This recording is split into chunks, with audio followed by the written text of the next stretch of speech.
എല്ലാവർക്കും നമസ്കാരം. പുതിയൊരു വീഡിയോയിലോട്ട് സ്വാഗതം. നമ്മുടെ മദാമ്മ നമ്മുടെ കൂടെ തന്നെ ഉണ്ട്.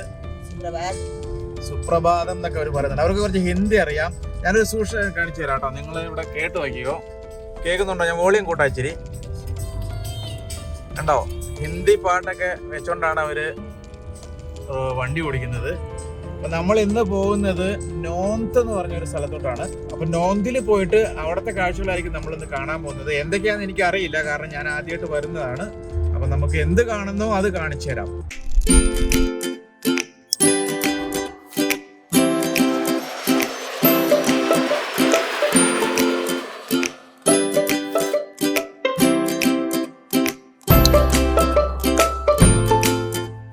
നമ്മളങ്ങനെ വണ്ടി നിർത്തിയിട്ട് ഇതേ ട്രാം വരുന്ന കണ്ടോ, ട്രാം.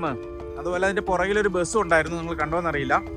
നമ്മൾ ഇന്നിപ്പോൾ വണ്ടി ഇവിടെ നിർത്തിയിട്ട് നമ്മൾ ട്രാമിലാണ് ഇവിടെ കറങ്ങാൻ പോകുന്നത്. കാരണം ഇവിടെ വീക്കെൻഡിൽ ശനി ഞായറും ഈ ടൗണിലെ മേയർ കഴിഞ്ഞ കൊല്ലം തീരുമാനിച്ചാണെന്ന് പറഞ്ഞു പബ്ലിക് ട്രാൻസ്പോർട്ട് കംപ്ലീറ്റ് ഫ്രീ ആക്കുക, ശനി ഞായർ മാത്രം, ആൾക്കാർ വണ്ടി ഉപയോഗം കുറയ്ക്കാൻ വേണ്ടിയിട്ട്. അതുകൊണ്ട് ആൾക്കാരെല്ലാം ഈ സിറ്റിയുടെ, ഇപ്പോൾ നമ്മുടെ എറണാകുളത്തെ കൂട്ടുവാണെങ്കിൽ നമുക്കൊരു ആലുവയിലൊക്കെ വന്ന് വണ്ടി നിർത്തിയിട്ട് നമുക്ക് അവിടെ നിന്ന് മെട്രോ എടുത്ത് എറണാകുളത്ത് വന്ന് കാര്യമൊക്കെ നടത്തി തിരിച്ചു പോകാം. മെട്രോയിലും ബസ്സിലും പബ്ലിക് ട്രാൻസ്പോർട്ട് എല്ലാം നമുക്ക് ഫ്രീ ആയിട്ട് ഉപയോഗിക്കാമെന്നൊന്ന് കൂട്ടി നോക്കിക്കേ, 2 ദിവസം ആഴ്ചയിൽ. അങ്ങനെ ആകുമ്പോൾ സ്വാഭാവികമായിട്ടും നമ്മൾ വണ്ടി പബ്ലിക് ട്രാൻസ്പോർട്ട് ഉപയോഗിച്ച് തുടങ്ങും. അപ്പോൾ അത് ചെയ്യാൻ വേണ്ടിയിട്ട് ഇവർ ചെയ്തേക്കുന്ന ഒരു ഐഡിയ ആണ്. നമുക്ക് കംപ്ലീറ്റ് ഫ്രീ ആണ്. അപ്പോൾ നമ്മൾ ഇന്ന് ആ ഫ്രീ ഇത് ഉപയോഗിച്ച് നമ്മൾ ഈ ടൗൺ കറങ്ങാൻ പോവുകയാണ്. റൗണ്ട് അബൌട്ടിൻ്റെ നടുക്കൂടി ട്രാം പോകുന്ന കണ്ടില്ലേ? ട്രാമിൻ്റെ ട്രാക്കിലാണ് നമ്മളിപ്പം. ഇത് കണ്ടോ, ഇത് ടിക്കറ്റ് കൗണ്ടറാണ് ഇവിടുത്തെ. അതുപോലെ ഇവിടുത്തെ ട്രാമിൻ്റെ മറ്റേ സിറ്റിയുടെ ഒരു മാപ്പ് കൊടുത്തിട്ടുണ്ട്. എല്ലായിടത്തും എഴുതിയേക്കുന്നുണ്ടോ, ഗ്രാറ്റുവി വീക്കെൻഡിൽ ഫ്രീ ആണ് എഴുതിയേക്കുന്നത്. അതുപോലെ ഇത് ഇവിടെ കണ്ടോ, ടിക്കറ്റ് മെഷീനിലും ഉണ്ട്. നമുക്ക് ടിക്കറ്റ് എടുക്കുന്ന സിസ്റ്റം 1 ഡേ എടുക്കാം, അല്ലെങ്കിൽ 1 അവർ എടുക്കാം. അങ്ങനെ പലതരം ടിക്കറ്റ് ഉണ്ട്. അന്നേരം ഇവിടെ എഴുതിയേക്കണോ, ഗ്രാറ്റുവി വീക്കെൻഡ്. ഇംഗ്ലീഷ് അറിയില്ലെങ്കിൽ, ഫ്രഞ്ച് അറിയില്ലെങ്കിൽ free weekend, no ticket required എഴുതിക്കുന്നുണ്ടോ. ഇങ്ങനെയൊക്കെ വേണം നാട്ടുകാരെ സഹായിക്കാനായിട്ട്, അല്ലെങ്കിൽ ഇങ്ങനെയൊക്കെ വേണം നമ്മൾ പബ്ലിക് ട്രാൻസ്പോർട്ട് പ്രൊമോട്ട് ചെയ്യാനായിട്ട്, ആൾക്കാരെ താല്പര്യപ്പെടുത്താനായിട്ട്. നമ്മുടെ ട്രാം വന്നിട്ടുണ്ട്, നമ്മൾ കയറാൻ പോവാണ്.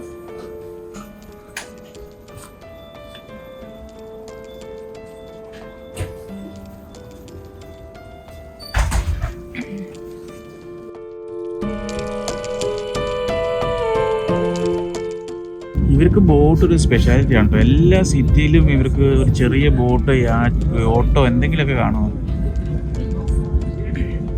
എനിക്ക് തോന്നുന്നത് നമ്മുടെ നാട്ടിലൊക്കെ കാറ് വെക്കുന്നവനെല്ലാം ഒരു 2 വീലറും കൂടെ ഉണ്ടാവില്ലേ എന്ന് പറഞ്ഞ പോലെയാണ് ഇവിടുത്തെ കാര്യങ്ങളെന്ന് തോന്നുന്നത്. നോക്കി, ചെറുതും വലുതുമായിട്ട്. അല്ലെങ്കിൽ നമ്മൾ കുട്ടനാടൊക്കെ ഉണ്ടാവില്ലേ, എല്ലാ വീട്ടിലും ഒരു ചെറിയ വള്ളം എന്ന് പറഞ്ഞ പോലത്തെ സംഭവങ്ങളാണ്.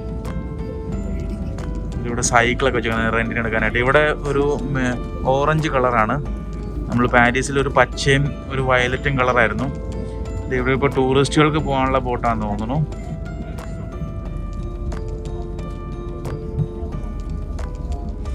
അടുത്തൊരു ട്രാം നമ്മൾ ക്രോസ് ചെയ്യാണ്. ശനിയാഴ്ച ആയതുകൊണ്ടാണോ ഫ്രീ ആയതുകൊണ്ടാണോ എന്നറിയില്ല, മൊത്തം തിരക്കാണ് ട്രാമിൽ. നമ്മൾ ഇറങ്ങുവാണ്. ഇവിടെ ഒരു പഴയൊരു ടവർ ഉണ്ടെന്ന് അവർ പറയുന്നു, അപ്പോൾ അത് കാണാൻ വേണ്ടിയിട്ട് ഇറങ്ങുവാണ്.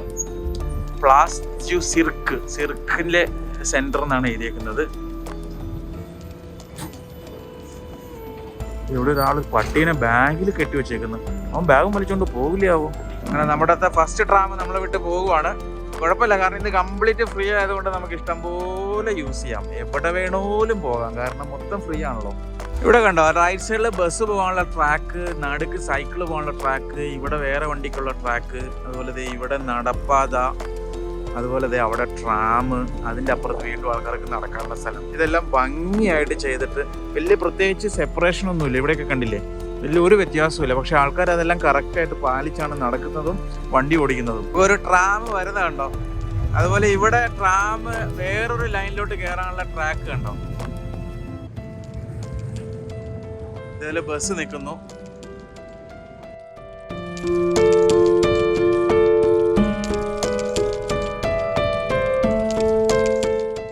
അടുത്തൊരു ട്രാം വരുന്നു.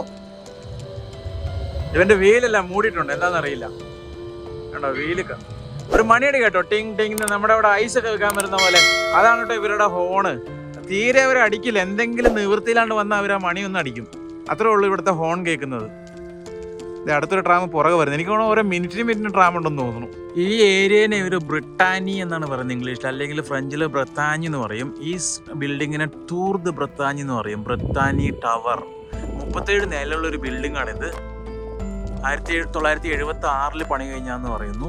ഇത് കണ്ടോ, സൈക്കിളിന്റെ ഫ്രണ്ടിൽ കൂട് കെട്ടിയിട്ട് പിള്ളേരെ കൊണ്ടുപോകുന്നത് നോക്കിക്കേ. കാറ്റടിക്കാതിരിക്കാനായിട്ട് മൊത്തം കവർ ചെയ്തും വെച്ചിട്ടുണ്ട്.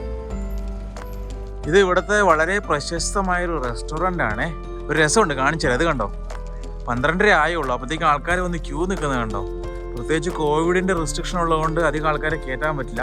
അത് തന്നെയല്ല, അകത്ത് ജനം തിക്കി നിറഞ്ഞ് കഴിച്ചുകൊണ്ടിരിക്കുക. നമ്മുടെ കായിക്കാട് ബിരിയാണി എന്നൊക്കെ പറഞ്ഞ പോലത്തെ നോന്തിലെ സംഭവമാണെന്ന് തോന്നുന്നു. നോക്കി, ഇഷ്ടം പോലെ ഉണ്ട് ആൾക്കാരകത്ത്. പുറത്ത് അതിന് മാത്രം ആൾക്കാർ. 12:30 ആയപ്പോഴത്തേക്ക് ഇങ്ങനെയാണെങ്കിൽ ഒരു 2 മണിക്കാകുമ്പോൾ എന്തായിരിക്കും അവസ്ഥ? എൻ്റെ പേരിനോട് സാമ്യമുള്ള ഒരു ബ്രാൻഡ് റോണിൻ, എന്നെ മാറ്റി ജെ ആക്കി കഴിഞ്ഞാൽ എൻ്റെ പേരായി. ഇത് കണ്ടില്ലേ, റോണിൻ. ഇഷ്ടംപോലെ ഡ്രസ്സിൻ്റെ ഒരു ബ്രാൻഡാണിത്. അത്യാവശ്യം സാമാന്യം കുഴപ്പമില്ലാത്തൊരു വലിയ കടയാണ്. ഫോൺ ഇങ്ങനെ അതിനകത്ത് വെക്കണം, മരം കൊണ്ടുണ്ടാക്കിയാണ്. ഫോൺ അതിനകത്ത് വെക്കുകയാണെങ്കിൽ 2 സൈഡിൽ സൗണ്ട് ഇതായിട്ട് വരും.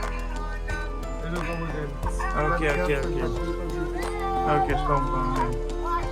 നമ്മുടെ ലൗഡ് സ്പീക്കർ പോലെ ഉപയോഗിക്കുന്ന സാധനമാണ്. ഇതെല്ലാം ചീസായിരിക്കുന്നത്, കരിങ്കല്ല് പോലെ ഇരിക്കും ഈ സാധനം. കണ്ടില്ലേ, ഉണ്ടാക്കി വർഷങ്ങൾ ഇങ്ങനെ സൂക്ഷിച്ചു വയ്ക്കും. ആവശ്യമുള്ളപ്പോൾ ചൂടാക്കി ഉരുക്കിയെടുക്കും, അല്ലെങ്കിൽ മുറിച്ച് ബ്രെഡിലൊക്കെ തേച്ച് കഴിക്കും. നമ്മൾ ഭക്ഷണമൊക്കെ കഴിച്ചിട്ട് നമ്മളൊരു സ്വീറ്റൊക്കെ കഴിക്കുന്ന പോലെ ഇവരുടെ ഒരു മെയിൻ പരിപാടിയാണ്. ഭക്ഷണം കഴിച്ചു കഴിഞ്ഞിട്ട് ചീസിൻ്റെ പുറത്ത് ബ്രെഡും ഒക്കെ ആയിട്ട് ഒരു ഇരിപ്പുണ്ട്. ഒടുക്കത്തെ മണമാണിത്. ഞാൻ ഒരു തരത്തിലും, നമ്മൾ പല പ്രാവശ്യം ശ്രമിച്ചുവെങ്കിലും ഒരു തരത്തിലും നമുക്കത് അങ്ങോട്ട് ഇറക്കാൻ പറ്റില്ല ഈ മണം കാരണം. അത് ശീലമായ അടിപൊളിയാണെന്നാണ് അവർ പറയുന്നത്. ഇതെല്ലാം ഉണക്കിറച്ചിയാണ്. നമ്മുടെ നാട്ടിൽ ഇറച്ചി ഉണക്കി ഇടിച്ചൊക്കെ നമ്മൾ ഉണ്ടാക്കില്ല എന്ന പോലത്തെ സംഭവമാണിത്. പല മീറ്റിൻ്റെ ടേസ്റ്റ് ചെയ്താൽ കൊടുക്കുന്നുണ്ട് അവര്.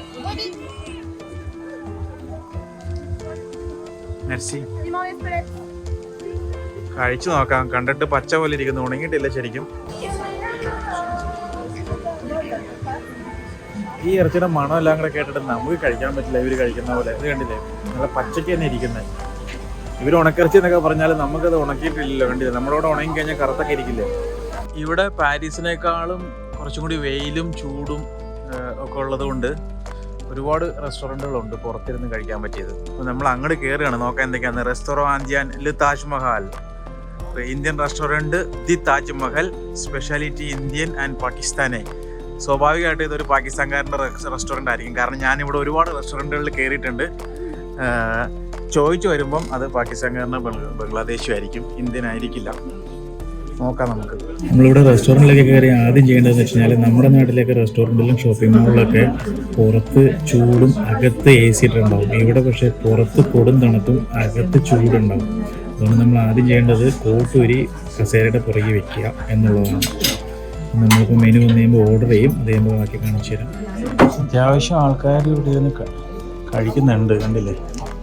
ഇത് കുഴപ്പമില്ലാത്തൊരു റെസ്റ്റോറൻ്റാണ്. നമ്മുടെ മെനു വന്നു. താജ്മഹലിൻ്റെ ഒരു പടമൊക്കെ ഉണ്ട്. താജ്മഹൽ എന്താണെന്നൊക്കെ ഉള്ളൊരു ചെറിയ ഡിസ്ക്രിപ്ഷനൊക്കെ എഴുതിയിട്ടുണ്ട്. അതിലേക്ക് vegetable items, beef, chicken, mutton, fish, mix items.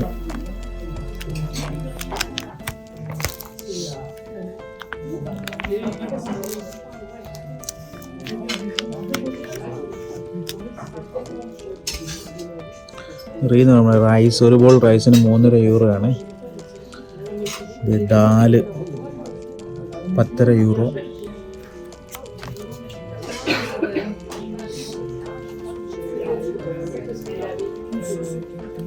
താളി മീൽസ് കാണിക്കുന്നുണ്ട് ഇവിടെ, കണ്ടില്ലേ, 12.5 യൂറോ. വെജിറ്റേറിയൻ താളിയാണെങ്കിൽ 11.90. ഇവിടെ കണ്ട ബിരിയാണി അവർ ബുരിയാണി കഴിക്കണം, BU എഴുതിയേക്കണം, എന്താണെന്ന് അറിയില്ല. മട്ടൻ ബിരിയാണി 13, അല്ല ചിക്കൻ ബിരിയാണി 13, മട്ടൻ ബിരിയാണി 14.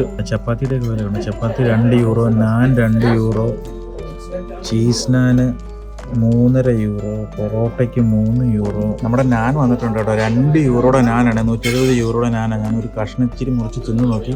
കുറച്ച് റൈസ്, അഞ്ഞോ വിന്താലു മട്ടൻ, ഇത്രയും കൂടെ ആകുമ്പോൾ നമുക്ക് 17 യൂറോ ആവും. അവർ പൊറോട്ടയും ഒരു 500 മട്ടൻ്റെ തന്നെ എന്തോ ഒരു സാധനമാണ് ഓർഡർ ചെയ്തേക്കുന്നത്. മട്ടൻ ടിക്ക മസാല. കണ്ടിട്ടൊക്കെ എല്ലാം ഒരുപോലെ ഇരിക്കുന്നു. ഇത് കണ്ടോ, രണ്ടുപേര് കഴിച്ചതിനായ എമൗണ്ട് ആണ് 37 യൂറോ, ഏകദേശം 3250 രൂപ. ഇതിപ്പോൾ അവരെയും പറഞ്ഞിട്ട് കാര്യമില്ല. കാരണം എന്താ വെച്ച് കഴിഞ്ഞാൽ ഇവിടെ ഇവർ കഴിക്കാൻ വരുമ്പോൾ 1 മണിക്കൂർ 1.5 മണിക്കൂർ ഇരുന്നങ്ങ് കഴിക്കും, കഥയൊക്കെ പറഞ്ഞങ്ങ് ഇരിക്കും. അപ്പോൾ സാധാരണ ഒരു നേരത്ത് ഇപ്പോൾ ഒരു 50 പേര് ഇരിക്കുന്ന ഒരു റെസ്റ്റോറൻറ്റിലാണെങ്കിൽ ആ 50 പേര് അവർക്ക് ഉണ്ടാവുകയുള്ളൂ. കാരണം നമ്മുടെ അവിടുത്തെ പോലെ വന്ന് 10-15 മിനിറ്റിൽ കഴിച്ചിട്ട് ഓടിപ്പോകും, അടുത്ത ആൾ കയറുക, അങ്ങനെയുള്ളൊരു സിസ്റ്റം ഇവിടെ ഇല്ല. കാരണം ഇവരിങ്ങനെ കഥയും പറഞ്ഞിരിക്കുന്നുണ്ട്. അപ്പം അവർ ഇവിടുത്തെ ചിലവെന്ന് പറഞ്ഞു കഴിഞ്ഞാൽ ഞാൻ ചോദിച്ചു, ഏകദേശം 6 ലക്ഷം രൂപ അവന് വാടകയുണ്ട് അവിടെ. അത് കഴിഞ്ഞ് ഇവിടുത്തെ മിനിമം സാലറി പ്രൊട്ടക്റ്റ് ചെയ്യുന്നൊരു രാജ്യമാണിത്. അതായത് ഒരു ആളെ ജോലിക്ക് വെക്കണമെങ്കിൽ എന്ത് ചെറിയ ജോലിയാണെങ്കിലും 1600 യൂറോ ശമ്പളം കൊടുക്കണം. പിന്നെ ടാക്സും കാര്യങ്ങളെല്ലാം കൂടെ ഏകദേശം 2000 ചില്ലറ യൂറോ വരും. അതായത് ഏകദേശം 1.25 ലക്ഷം രൂപ ഒരാൾക്ക് ശമ്പളം. ഒരു ചെറിയ റെസ്റ്റോറൻ്റ് ആണെങ്കിൽ ഒരു 4-5 പേര് എന്തായാലും ജോലിക്ക് കാണും. അപ്പോൾ അവരുടെ ശമ്പളവും ഈ പറഞ്ഞ വാടകയും ബാക്കി ചിലവുകളും എല്ലാം കഴിഞ്ഞിട്ട് ഈ പറഞ്ഞ പോലെ ഒരു നേരം ഒരു 50 പേര് സീറ്റിംഗ് ഉള്ളതാണെങ്കിൽ 50 പേരെ ഇരിക്കുകയുള്ളൂ. അപ്പോൾ അതെല്ലാം വെച്ച് കൂട്ടുമ്പോൾ അവരെ പറഞ്ഞിട്ട് കാര്യമില്ല, കാശ് കൂടുതൽ മേടിക്കാതെ അവർക്ക് രക്ഷയില്ല. അപ്പോൾ അതൊക്കെയാണ് അതിൻ്റെ കാര്യങ്ങൾ. എന്തായാലും ഞാൻ നേരത്തെ സംശയിച്ച പോലെ തന്നെ ഒരു ബംഗ്ലാദേശി ആയിരുന്നു അത്.